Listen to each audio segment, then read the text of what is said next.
ഒരിടവേളയ്ക്ക് ശേഷം ശബരിമല വീണ്ടും സംഘർഷഭരിതമാവുകയാണ്. ശബരിമലയിൽ വീണ്ടും ആചാരലംഘനത്തിന് തീവ്ര ശ്രമം നടക്കുന്നതായാണ് സൂചന.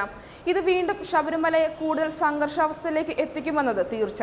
കഴിഞ്ഞ ദിവസം ദർശനത്തിനെത്തിയ സ്ത്രീയെ തടഞ്ഞതുമായി ബന്ധപ്പെട്ട് ശബരി പീഠത്തിൽ ശബരിമല കർമ്മസമിതി പ്രവർത്തകനെ പോലീസ് സ്പെഷ്യൽ ഓഫീസർ മർദ്ദിച്ചതായി പരാതി ലഭിച്ച സാഹചര്യത്തിലാണ് പ്രതിഷേധം ശക്തമാകുന്നത്.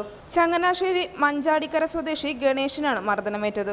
മുഖം മറച്ചെത്തിയ യുവതിയെ തടഞ്ഞപ്പോഴാണ് മർദ്ദനമേറ്റതെന്നും സ്പെഷ്യൽ ഓഫീസർ സുജിത്താണ് മർദ്ദിച്ചതെന്നുമാണ് ആരോപണം. ചെന്നൈയിൽ നിന്ന് ദർശനത്തിന് വന്ന സ്ത്രീയെ തിങ്കളാഴ്ച രാത്രി 8:45 മരക്കൂടത്ത് വെച്ചാണ് തടഞ്ഞത്. 50 വയസ്സിൽ താഴെയാണ് പ്രായമെന്ന് കരുതിയാണ് തടഞ്ഞത്. തിരിച്ചറിയൽ രേഖ ആവശ്യപ്പെട്ടതോടെ സ്ത്രീ ദേഷ്യപ്പെട്ടു. നിലയ്ക്കൽ മുതൽ പലയിടത്തും രേഖ കാണിച്ചെന്നും ഇനി കാണിക്കാനാവില്ലെന്നും പറഞ്ഞു. ഇതോടെ വാക്കേറ്റമുണ്ടായി. തുടർന്ന് Sannidhanam police special officer Sujith ദാസിന്റെ നേതൃത്വത്തിൽ പോലീസ് സ്ഥലത്തെത്തി. തടഞ്ഞവരെ തിരഞ്ഞെത്തിയ പോലീസ് അവരെ ശബരി പീഠത്തിൽ കണ്ടെത്തി. പ്രവർത്തകർ സ്ഥലം വിട്ടു പോകണമെന്ന് പോലീസ് ആവശ്യപ്പെട്ടതോടെ വാക്കേറ്റമുണ്ടായി. ഇതിനിടയിലാണ് ഗണേശനെ മർദ്ദിച്ചതെന്ന് പറയുന്നു. ക്രൂരമായി മർദ്ദിക്കുകയും വയറിലും ജനനേന്ദ്രിയത്തിലും ശക്തിയായി ചവിട്ടുകയും ചെയ്തു എന്നാണ് കണ്ടുനിന്നവർ പറയുന്നത്. പരിക്ക് ഗുരുതരമാണെന്നാണ് സൂചന. നാഭിക്ക് ചവിട്ടേറ്റ് ഗുരുതര പരിക്ക് പറ്റിയ ഗണേശനെ പമ്പ ആശുപത്രിയിൽ പ്രാഥമിക ശുശ്രൂഷകൾക്ക് ശേഷം കോട്ടയത്തേക്ക് വിദഗ്ധ ചികിത്സയ്ക്കായി മാറ്റുന്നുവെന്നാണ് റിപ്പോർട്ടുകൾ.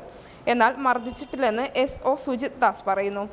പോലീസുമായി ഉണ്ടായ സംസാരം ഒരു പ്രവർത്തകൻ ഫോൺ റെക്കോർഡ് ചെയ്യുന്നത് കണ്ട് ഫോൺ പിടിച്ചുവാങ്ങി ദൃശ്യങ്ങൾ നീക്കം ചെയ്യുക മാത്രമാണ് ചെയ്തതെന്നും പോലീസ് പറയുന്നു. അതേസമയം ശബരിമലയിൽ യുവതിയെ തടഞ്ഞതിന്റെ പേരിൽ പോലീസിൽ നിന്നും മർദ്ദനമേറ്റ ഗണേശന് ഗുരുതരമായ പരിക്കാണ് ഏറ്റിട്ടുള്ളതെന്നാണ് ആശുപത്രി വൃത്തങ്ങൾ സൂചിപ്പിക്കുന്നത്.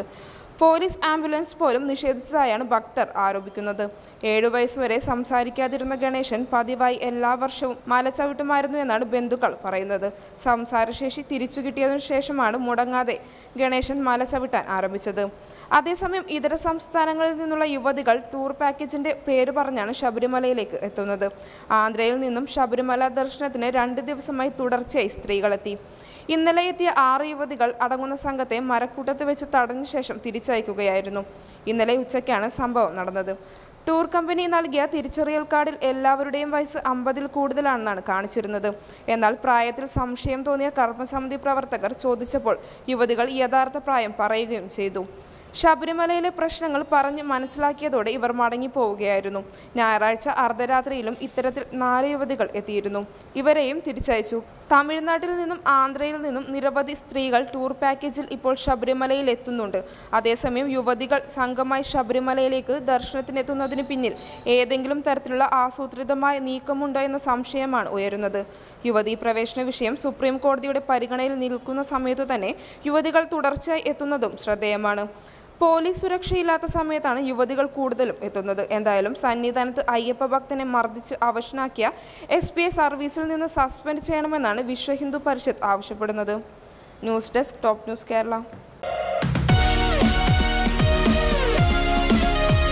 വാർത്തകൾ ഉടനടി അറിയാൻ top news Kerala YouTube channel subscribe ചെയ്ത് ബെല്ലൈക്കൺ അമർത്തി ലൈക്ക് ചെയ്ത് ഷെയർ ചെയ്യുക.